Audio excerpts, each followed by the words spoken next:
จากกันแล้วที่หักบ่มีเฮา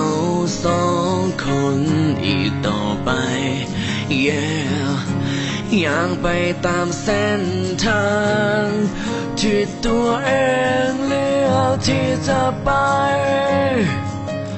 ตามทางของใครของมัน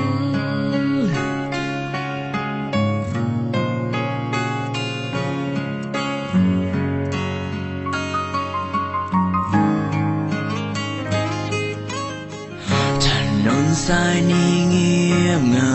เหลือเกินยังจนสุดทางมีแต่เฮาคนเดียวแล้วก็จึงเข้าใจ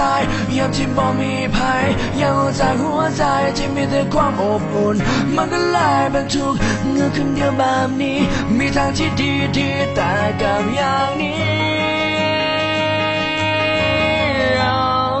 คอยเลือกทางผิดแล้วที่คอยอย่างนี้ขอโท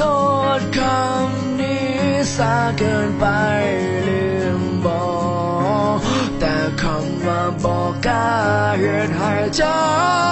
ยิ่งห่างออกไปสุดท้ายไล่ตามหัวใจของเจ้าบ่ทัน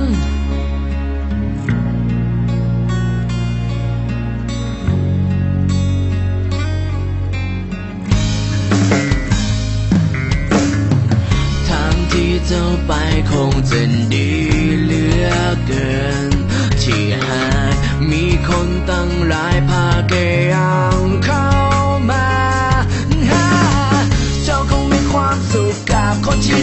ดีบอกที่จะอย่างนี้บอกให้ในเจ้าเสียดายคอยอยากจะข้ามไปหนทางฝั่งนั้นให้ในทางของเราต่อกันอีกครั้ง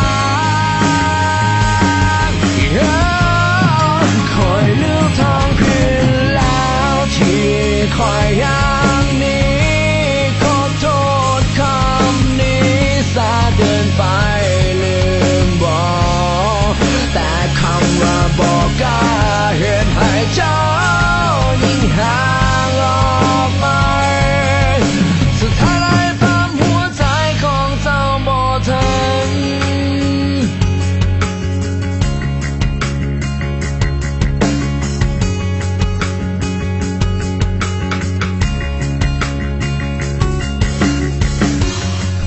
มันสมควรตายทำให้จิตใจคนที่หักเฮาจริงแต่ตอนนี้อยากสร้างทางของเฮาช่างมันจะอยู่คนละฟ้า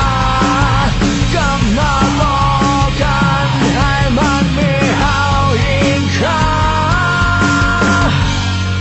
คอยเลือกทางเพียงแล้วที่คอยอย่างนี้ขอโทษคำนี้ซาเกินไปลืมบอกแต่คำว่าบอกกล้าเหตุให้เจ้ายิ่งห่างออกไปคอยเลือกทางเพียงแล้วที่คอยอย่างนี้ขอโทษคำนี้ซาเกินไปลืมบอกแต่คำว่าบอกกล้าเหตุให้เจ้ายิ่งห่างออกไป